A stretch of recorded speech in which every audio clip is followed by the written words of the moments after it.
Hi, everyone. Welcome to my channel, Life Lessons Learned. And yes, you saw that title correctly. This one is the Never Going to Happen relationship. So let me explain. First of all, I do want to say that it really is up to us to decide the type of relationships we're going to have and what's going to be acceptable or unacceptable in a relationship. So know that you do have the power to say that most powerful word, which is no, or this doesn't work for me. So, any of you that have watched my previous videos, you know that when I say I'm seeing someone, that actually means they don't know where I live. I don't know where they live. They more than likely probably wouldn't even know where I work at yet.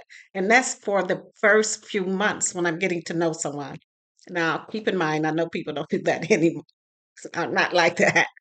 And even in back in the day when this did occur, people weren't doing that. But I was kind of a, I don't want to say a date nerd, but I was always cautious, making sure I'm looking out for myself and really getting to know someone before I make the commitment to know where they live or visit them or have them come to my place.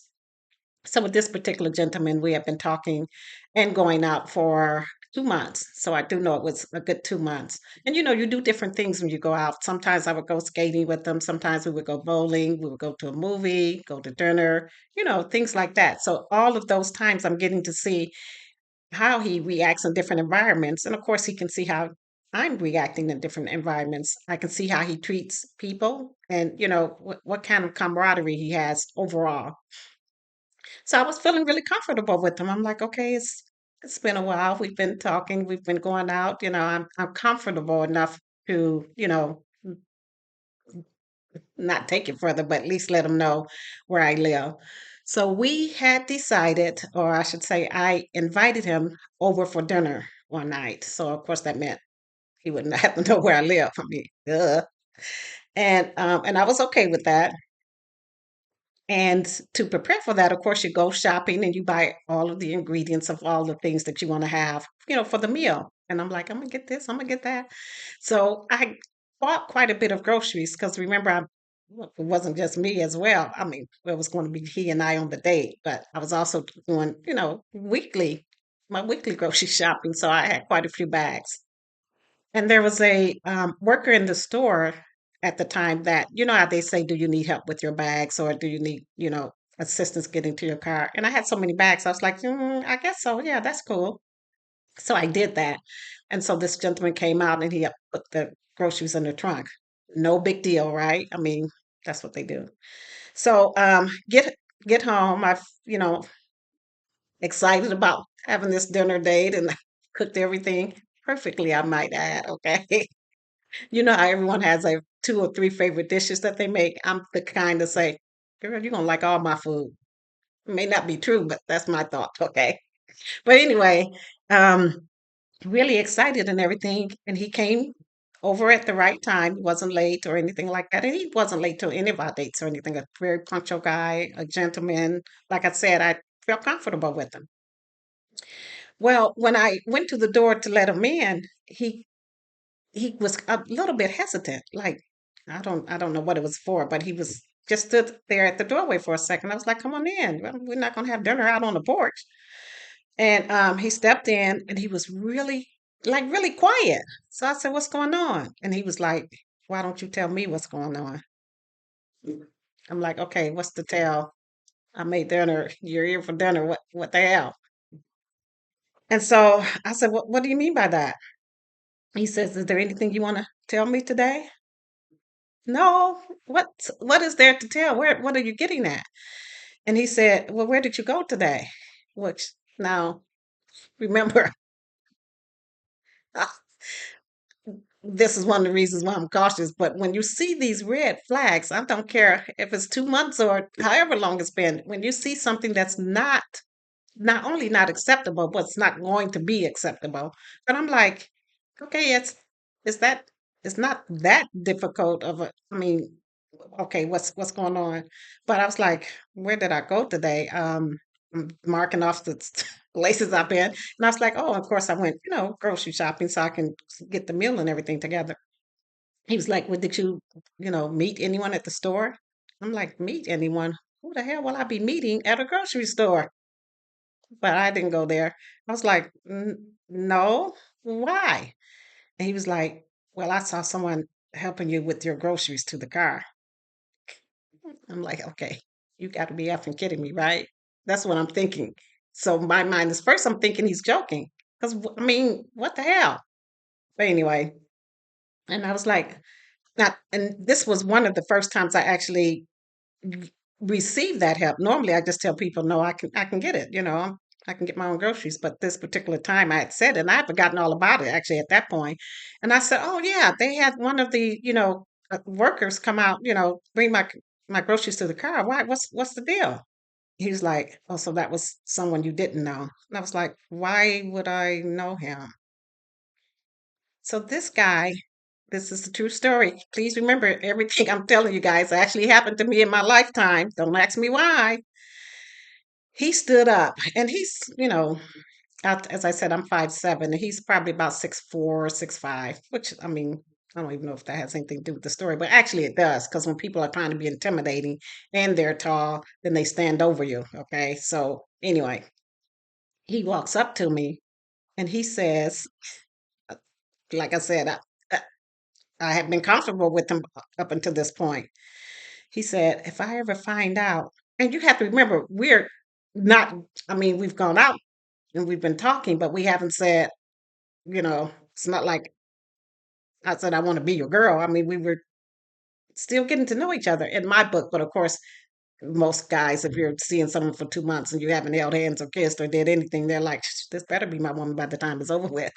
But anyway, he looked at me and he said that, and I was like, "What?"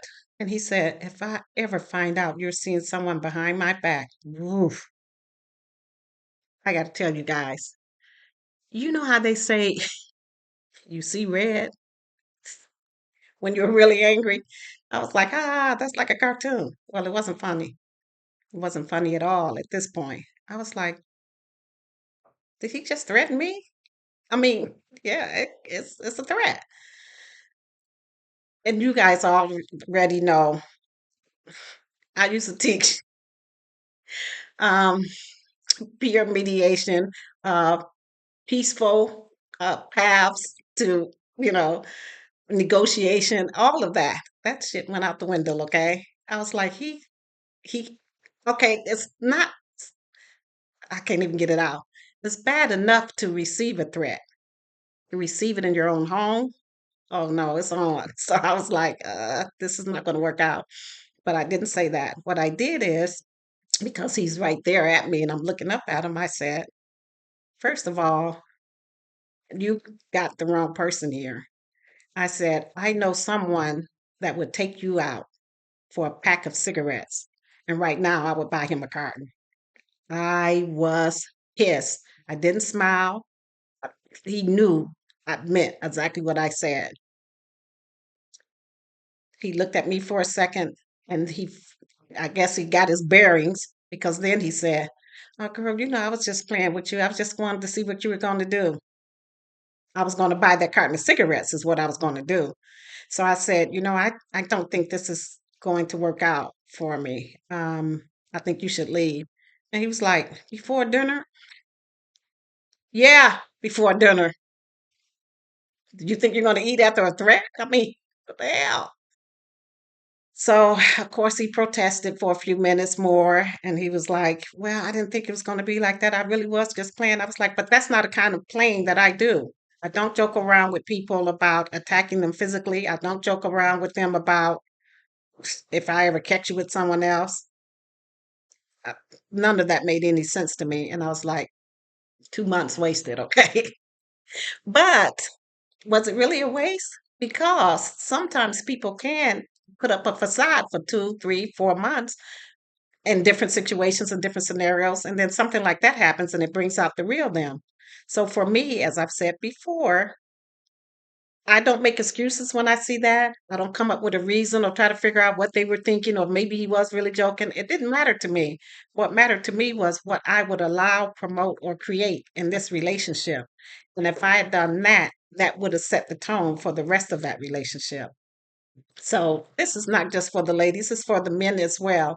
If you're with someone and you can see that they're not of the caliber that you would like to be dealing with on a long-term basis, and definitely not on a permanent one, be okay with saying, this isn't working out.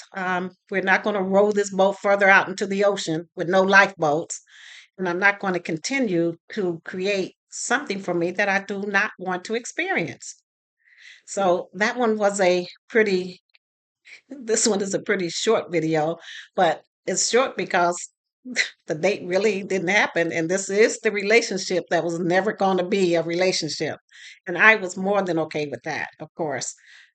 Never, after he left, I didn't take any more of his calls. He didn't come back over. I let him know that was it. And I think he knew he had messed up. I mean, sometimes they can say things like that to some women and they'll play it off and laugh and be like, okay. And then 2 months later, you know what is happening, okay? The abuse word. But I don't entertain that. I don't give it any kind of leeway in my life. And I never have. And I was like, that's just not going to happen.